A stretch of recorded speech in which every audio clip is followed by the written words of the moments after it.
Dear friends, हमने lecture number 23 में जो इम्पोर्टेंट फॉर्मूला डिस्कस की थी वो मैं आपको फिर से बता दूं कौन कौन सी फॉर्मूला डिस्कस की थी। तो सबसे पहले मैं आपको बताऊं तो मैंने आपको सिखाया था zeros of all the trigonometric function, that is zeros of sine, zeros of cosine, zeros of tan, zeros of cot and sec and cosec both are not zero for any theta belongs to R. So zeros of sec and cosec is always null set. Is it clear? उसके अलावा हमने sine rule भी discuss किया था, cosine rule भी discuss किया था, clear है।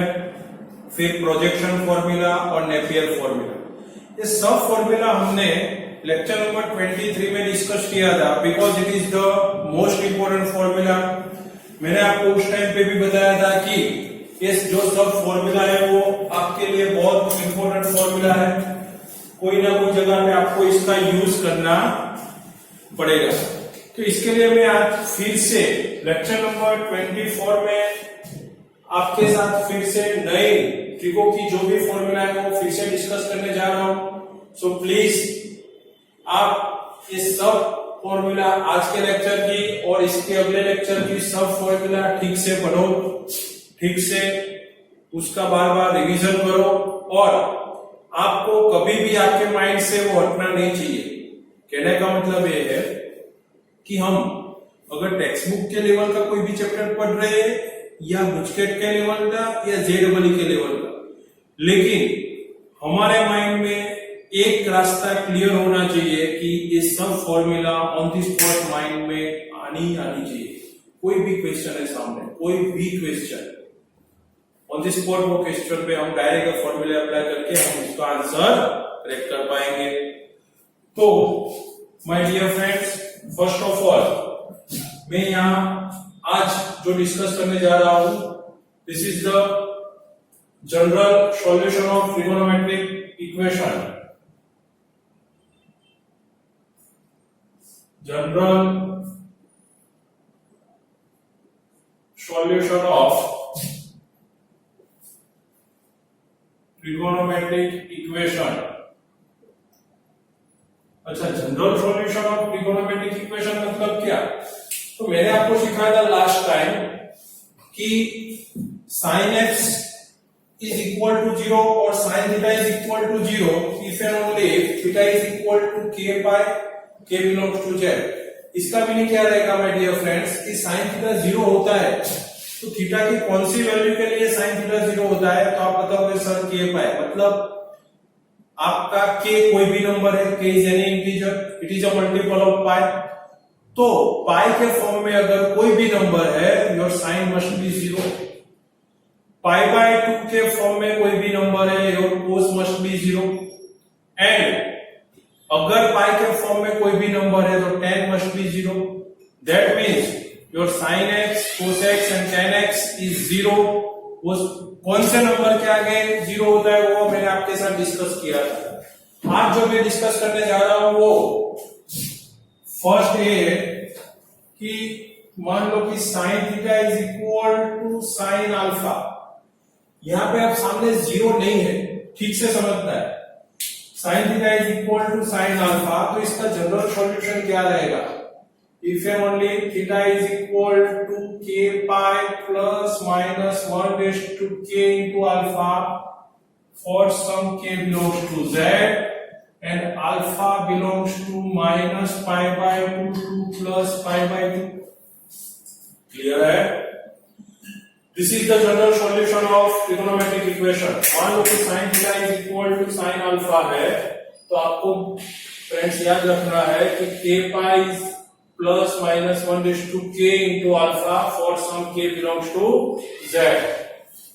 मैं आपको एक एग्जांपल बताऊं, मान लो कि sin theta is equal to सामने 1/3। मैंने उस टाइम पे बताया था कि अगर sin थीटा 0 है तो आप डायरेक्टली लिख दोगे sir theta is k pi for some k belongs to z। लेकिन sin थीटा 1/2 है तो आप क्या लिखोगे? 1/2 की वैल्यू sin पाई बाय 6 लिखोगे, यस या नो? sin 30। और देखो अब इसको दोनों को कंपेयर करो तो ये आपका थीटा बनेगा, ये आपका बनेगा अल्फा। अच्छा, ये जो अल्फा है पाई बाय 6 वो आपका minus pi by 2 to plus pi by 2 के बीच में आता है या नहीं? यस, आता है। So sin theta is 1/2 is sin pi by 6, that is alpha. Is it belongs to minus pi by 2 to plus pi by 2? Yes. तो अब इसका सॉल्यूशन लिखना है तो मैं क्या लिखूंगा? Theta is equal to k pi a fix plus minus 1/2 k a b fix. सिर्फ अल्फा की जगह आपको लिखना है pi by 6 for some k belongs to z। This is the solution of your trigonometric equation. Clear? This is the solution of this trigonometric equation. Is it clear? Okay, तो ये मैंने जो बात बताई वो आपको बताया साइन थीटा के लिए। क्लियर है? इसके बाद my friends second function is cos function. तो मैं आपको बताऊं यहां पे your cos theta is cos alpha if and only theta is 2k pi plus or minus alpha for some k belongs to z, alpha belongs to 0 to pi। देखो बच्चों, cos theta which is equal to cos alpha। कोई बोलेगा sir मेरे पास ऐसा equation है कि cos theta which is equal to suppose 1/√2 है, कोई बात नहीं, 1/√2 0 तो है नहीं। अगर 0 है, कई बार ऐसा भी बनेगा cos थीटा 0 तो डायरेक्ट नहीं हो, थीटा इज मैंने आपको सिखाया है 2k प्लस और minus 1 pi by 2 for some k belongs to z। बात खत्म। क्यों? क्योंकि सामने 0 है, लिख दो। लेकिन यहाँ पे 0 नहीं है, तो जो केस में 0 नहीं है वो केस की मैं फॉर्मूला बता रहा हूं। That's why it is the general solution. And in lecture number 23 में मैंने उसको नाम दिया था जीरोस ऑफ द फंक्शन। तो यहाँ पे मैं क्या लिखूंगा? cos theta which is cos pi by 4। अच्छा, अब ये थीटा बन गया, ये अल्फा बन गया। जैसे ही आपका अल्फा आप थीटा वो वैल्यू को अल्फा के फॉर्म में लिखते हो तो एक बार चेक कर लो कि आपका अल्फा 0 और पाई बाय के बीच में है। यस, तो आप लिखोगे theta is equal to 2k pi plus और minus alpha for some k belongs to z। That is the general solution of your equation। देखो theta is equal to pi by 4, 2k by plus और minus pi by 4। Is it clear? 0 है तभी क्या लिखना है, 0 है तभी क्या नहीं लिखना है। मान लो कि आप बोलोगे कि साइन थीटा 0 है तो लिख दो बच्चों theta is k pi k belongs to z। बात खत्म। इसको ऐसे भी लिख सकते हो n pi m belongs to z। k n m p all are scalars. Okay, इसमें k लिखने से कि m लिखने से उसकी वो सेट के सॉल्यूशन पे कोई इफेक्ट नहीं आएगी। Okay,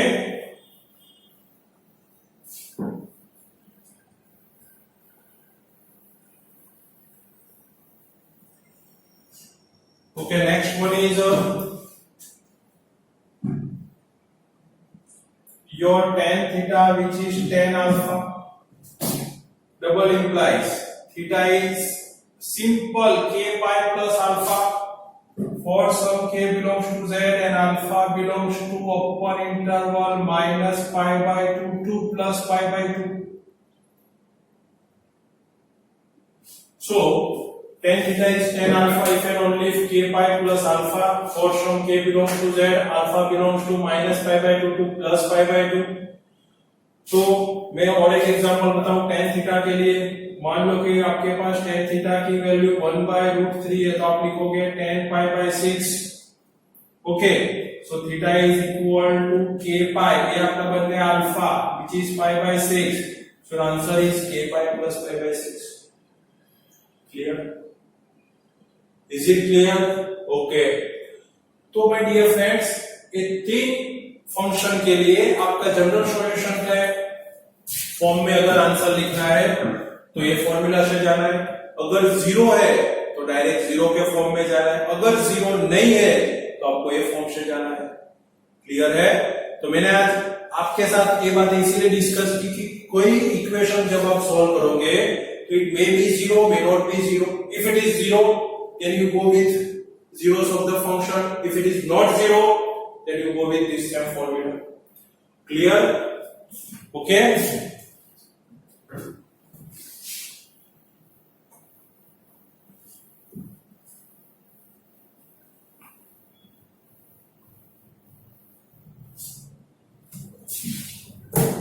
Now, my dear friends, अब मैं एक मोस्ट इंपोर्टेंट फॉर्मूला आपको सिखाने जा रहा हूं, वो आपको ठीक से समझना है। वो फॉर्मूला यहां पे मैं आपको एक्सप्लेन कर रहा हूं, वो आपको ठीक से समझना है। ओके?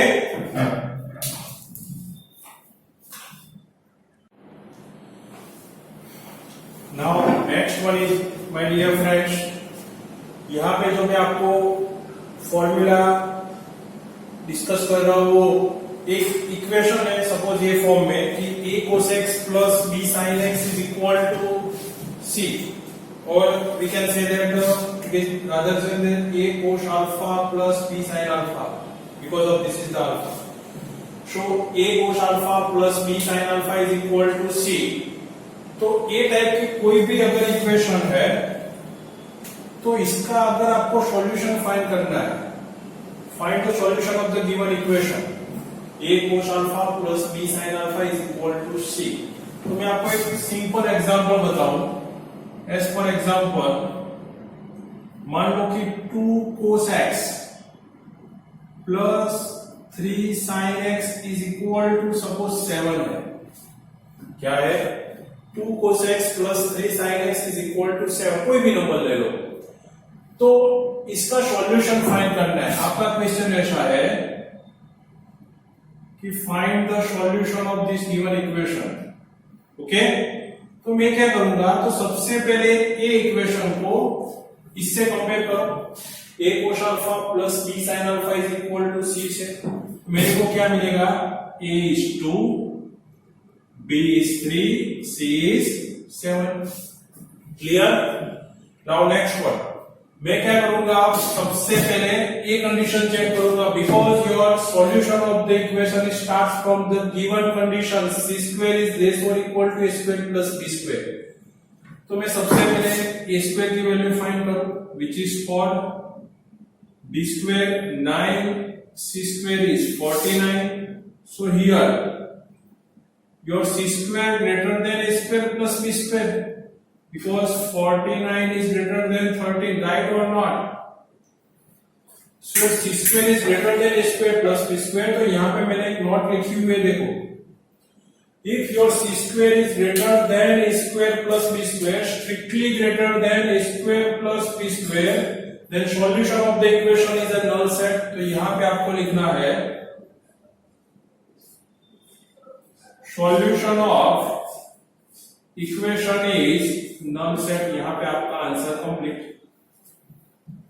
आगे कुछ करने की जरूरत ही नहीं है. क्लियर?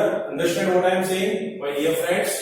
अगर ये टाइप का कोई भी इक्वेशन है तो सबसे पहले आपको क्या करना है, फर्स्ट स्टेप में एबीसी की वैल्यू फाइंड करो. एबीसी की वैल्यू फाइंड करने के बाद अगर आपको कुछ ऐसा लगता है तो सी स्क्वायर, ए स्क्वायर और बी स्क्वायर चेक करके देख लो कि इज इट ग्रेटर देन और less than. If c square is greater than a square plus b square, then solution of equation is null set. अगर c square की value a square और b square से कम है या equal to है, if c square is less than a square plus b square, less than or equal to a square plus b square, then passing through this method. तो आपको ये method से पास होना है. ओके, एज फॉर एग्जाम्पल, ये first example, मैं आपको एक और एग्जाम्पल बताऊं. मान लो कि आपके पास सिंपल इक्वेशन है cos x plus sin x is 1. Okay, तो यहाँ पे जो आपका इक्वेशन है cos x प्लस, पहले मैं एग्जाम्पल से आपको पूरी मेथड कैलकुलेट करके दिखाता हूं तो आपको पूरा समझ में आ जाएगा. तो cos x plus sin x 1 है, तो ये जो इक्वेशन है इसको इसके साथ कंपेयर करोगे फ्रेंड्स, तो a 1 मिलेगा, b भी 1, c is 1. So here a square 1, b square 1, c square 1. So here c square which is 1 and a square plus b square is 2, so c square less than a square plus b square, yes or no? So first condition is satisfied with this equation, yes. So solution is possible, so solution is exist. Okay, now अब आपको क्या करना है, तो ये आपका solution है, तो ये सॉल्यूशन लिखने के लिए आपको दो बातें याद रखनी है, एक तो अल्फा फाइंड करना है, सेकंड बीटा फाइंड करना है। तो माय डियर फ्रेंड्स, अल्फा कैसे फाइंड करना है, बीटा कैसे फाइंड करना है? तो अल्फा फाइंड करने के लिए आपके पास है कोस अल्फा है a by r, sine alpha b by r। चलो मेरे पास a है, b है, लेकिन r नहीं है, तो यहां देखो r is under root a square plus b square, r is under root a square plus b square. तो मैं r is equal to under root a square plus b square, that is root 2 लिख सकता हूं, yes. तो r की value मिल गई। अब मैं क्या चेक करूंगा, your sine alpha is cos alpha is a by r, that is 1 by root 2, sin alpha is b by r, it is again 1 by root 2। मेरे को कोस अल्फा और sin अल्फा मिल गया, yes. मेरे को कौन सा criteria ध्यान में रखना है कि यहाँ पे अल्फा की वैल्यू कहां पे आनी चाहिए, 0 और 2 पाई के बीच में, wherever 0 is close interval और 2 पाई is open interval। तो माय डियर फ्रेंड्स, मेरे को कोस अल्फा और साइन अल्फा दोनों की वैल्यू यहाँ पे मैंने फाइंड कर दी है। अच्छा, तो cos alpha is 1 by root 2, sine alpha is 1 by root 2, मतलब बोथ आर पॉजिटिव। अच्छा, दोनों पॉजिटिव है, तो आपका आंसर कौन से क्वाड्रेंट में रहेगा, फर्स्ट क्वाड्रेंट में, यस। तो आपका आंसर रहेगा फर्स्ट क्वाड्रेंट में। तो अच्छा, फर्स्ट क्वाड्रेंट में आपका आंसर रहेगा, तो अल्फा की ऐसी कौन सी वैल्यू है जिसके आगे for which values of alpha your cos is given 1 by root 2 and sin is also given 1 by root 2, the same value. So my dear friends, you can say that your alpha is pi by 4, which is belongs to 0 to 2 pi, yes। तो alpha आपका मिल गया pi by 4, clear. तो यहां तक बात खत्म हो गई। अब मेरा नेक्स्ट स्टेप क्या रहेगा, cos बीटा फाइंड करना है। What is cos beta? It is also c by r। मेरे पास c की वैल्यू है, यस 1, r की वैल्यू है, yes root 2, so it is also 1 by root 2। So beta is equal to what? Cos beta is 1 by root 2, beta is, you can say that pi by 4, because cos pi by 4 is 1 by root 2, cos 45। तो यहाँ पे alpha भी मिल गया, beta भी मिल गया। Beta की value भी आपको 0 और पाई के बीच में, वो भी क्लियर है। अब इसका सॉल्यूशन लिखना है, तो इसका सॉल्यूशन में क्या लिखूंगा, x is 2k पाई, वो तो कॉमन है, प्लस अल्फा मतलब पाई बाय 4 प्लस और minus beta, clear, for some k belongs to z। अब इसको एक बार प्लस करके लिखो, एक बार माइनस करके लिखो, तो 2k pi plus pi by 4 plus pi by 4 and 2k pi plus pi by 4 minus pi by 4, that is 2k pi plus pi by 2, और यहां पे रहेगा 2k pi itself। So this is the two solution set of the given equation. First one is this, second one is this। तो एक पूरी जो मैंने आपको मेथड बता दी कि आपको कैसे वो इक्वेशन का सॉल्यूशन फाइंड करना है। तो आपको इसमें दो बातें याद रखनी है। कौन सी दो बातें? तो अगर कोई भी इक्वेशन है a cos x plus b sin x is equal to c के फॉर्म में होना चाहिए। First of all is this. Next, सबसे पहले आप एबीसी फाइंड करो। एबीसी फाइंड करने के बाद आप चेक करो कि either C square is less or equal to a square plus b square or c square greater than a square plus b square। If my friends c square is less or equal to a square plus b square, then only then your solution of the equation is exist, otherwise not।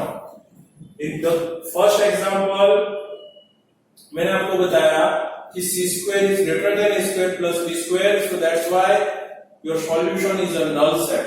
अगर कोई भी case में अगर आपको notes याद रखनी है note कि अगर सी स्क्वायर की वैल्यू ए स्क्वायर प्लस बी स्क्वायर से ज्यादा है तो इसका सॉल्यूशन नल सेट रहेगा।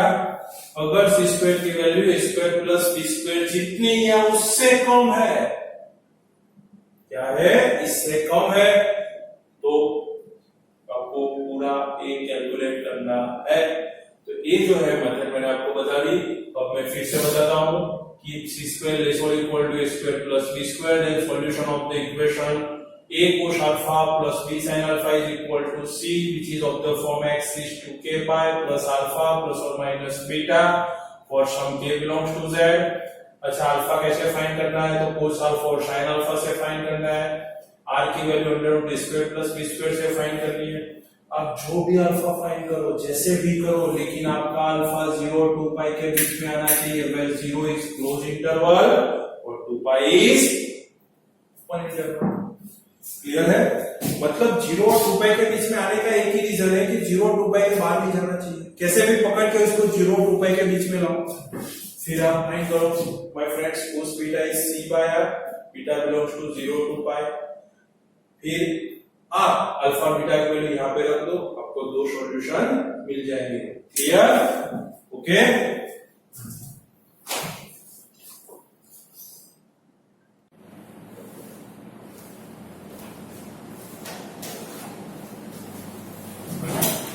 Now, my dear friends, we are discuss about some MCQ based on the theoretical concept that we have to discuss in this lecture and earlier lecture. Okay? So today I start with the MCQ of trigonometric function.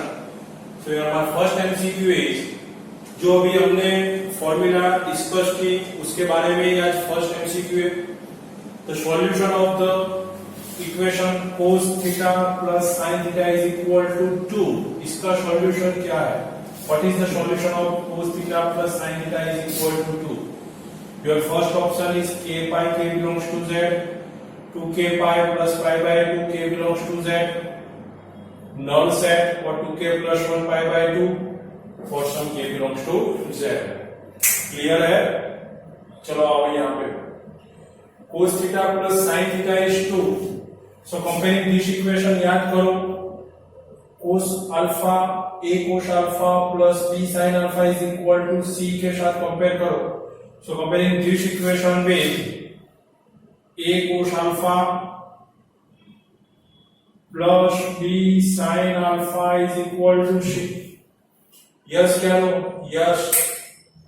Then you get a is 1, b is 1, c is 2. Now c square is 4, a square plus b square is 2, so therefore c square is greater than a square plus b square। c square is greater than a square plus b square, yes या no? Yes। so c square is greater than a square plus b square। याद करो my dear friends मेरी notes, मैंने जो यहाँ पे लिखा था वो नोट में मैंने लिखा था if c square is greater than a square plus b square then solution set is always a null set। so solution is a null set। so clear है? तो आपका आंसर रहेगा C। अगर c स्क्वायर की value a square plus b square से कम या equal है तो we go with this method। Clear? so first answer रहेगा null set। Okay. now second question क्या है my dear friends? in triangle ABC cos A by small a, cos B by small b, cos C by small c, and small a is equal to 2। small a की value क्या है आपके पास? 2 है। then area of triangle ABC, देखो आपने 10th में 9th में उसमें area of triangle ABC find करने की बहुत सारी फॉर्मूला देखी है।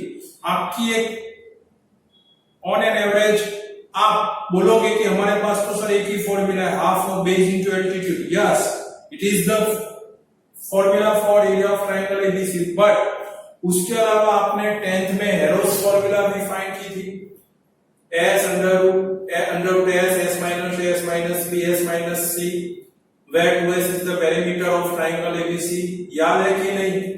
तो ऐसे हम 11th और 12th में एरिया फाइंड करने की बहुत सारी फॉर्मूला हम भी देखने वाले हैं। तो तो अभी तक आपके माइंड में एक ही फॉर्मूला है, half of B is equal to, don't worry, यहां पे आपको एक ट्रायंगल एबीसी दिया है और एक इक्वालिटी के बेस पे एक cos a by a is equal to cos b by b is equal to cos c by c, एक इक्वालिटी के पार्ट में फंक्शन दिया है एंड स्मॉल a की वैल्यू यहाँ पे 2 है, तो आपको ए ट्रायंगल का एरिया फाइंड करना है। तो चलो आओ यहाँ पे लास्ट लेक्चर नंबर 23 में मैंने आपको सिखाया था साइन रूल कोसाइन रूल। तो देखो माय डियर फ्रेंड्स, न्यूमरेटर में cos a है, डिनोमिनेटर में स्मॉल a है, तो स्मॉल a की जगह मैं लिख सकता हूं 2r sin a, बिकॉज मेरे पास साइन रूल की ऐसी फॉर्मूला थी a is 2r sin a, याद करो b is 2r sin b, मैंने आपको उस टाइम पे भी बोला था अगर डायरेक्टली मेरे को ये फॉर्मूला अप्लाई करनी है तो मैं क्या कर सकता हूं, तो a b और c की वैल्यू यहां पे रख दो, small a small b and small c, this is nothing but the sine rule, I repeat it again, it is the most important rule। तो माय डियर फ्रेंड्स, इसके denominator में तीन जगह स्मॉल a स्मॉल b और small c की formula रखो, so 2r sin a 2r sin b and 2r sin c, clear. So यहां से आपको एक फॉर्मेशन मिला, अब पूरे इक्वालिटी को 2r से मल्टीप्लाई कर दो, 2r 2r 2r, तीन साइड से 2r कट, तो आपको क्या बचेगा, sin cos by sin that is cot a, cos by sin that is cot b, cos by sin that is cot c, that means your angle a, angle b and angle c all are equal। yes, अगर कोई भी triangle में for any triangle all these three angles are equal or which are lies between 0 to pi, which are lies between 0 to pi, then and only then this triangle is an equilateral triangle, clear। अगर angle same है तो angle की opposite side भी same रहेगी, so it is an equilateral triangle। so you have to remember that area of the equilateral triangle is nothing but root 3 by 4 a square, this is the fixed formula of the equilateral triangle। अगर कोई भी equilateral triangle है और इसकी आपको area find करने की जरूरत है, तो इक्विलेटरल ट्राइंगल का एरिया फाइंड करने के लिए आपको याद रखना है root 3 by 4 a square, a की वैल्यू आपके पास है 2, तो यहां पे रख दो रूट 3 by 4 2 स्क्वायर, तो 2 और 4 कैंसल, योर आंसर इज 3, तो आपका आंसर रहेगा रूट 3। क्लियर है, देख लो। सो मैं जो यहाँ पे एक्सप्लेन करने जा रहा हूं वो आज के लेक्चर और उसके अगले लेक्चर में जितने भी फॉर्मूला डिस्कस की थी उसके बेस पे जो एमसीक्यू है वो भी आपको दिखाने जा रहा हूं। Now in triangle ABC my next question is this, in triangle ABC small a is 5, small b is 7 and sin a is 3 by 4। मान लो कि ये ट्राइंगल एबीसी है, a की opposite side small a, b की opposite side small b, c की opposite side small c। Here a is given 5, b is given 7 and sin a, angle को form दिया है sin में, your sin a is 3 by 4। Then how many possible triangles, कितने triangle possible है, how many triangles are possible, okay. अगर जो triangle में एक साइड जिसका लेंथ है 5 यूनिट्स, सेकेंड साइड जिसकी लेंथ है 7 यूनिट्स और एक एंगल दिया है जिसका मेजर है 3 by 4, तो आपके क्वेश्चन है how many possible triangles, how many triangles are possible, how many possible triangles are exist. तो यहाँ पे कितने ट्राइंगल पॉसिबल है वो आपको चेक करना है, 1 0 2 और इनफाइनाइट। तो देखो यहाँ पे मेरे पास दो साइड है और एक एंगल है, तो मैं साइन फॉर्मूला से जाता हूं, क्यों, क्योंकि साइन फॉर्मूला में देखो एक एंगल और एक साइड है, क्लियर है।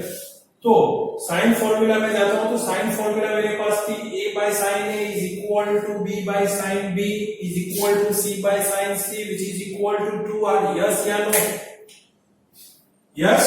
तो मैं यहाँ पे my dear friends A B का यूज करूंगा क्योंकि मेरे पास सी का कोई ऑप्शन ही नहीं है, सी को यूज करने की जरूरत ही नहीं है।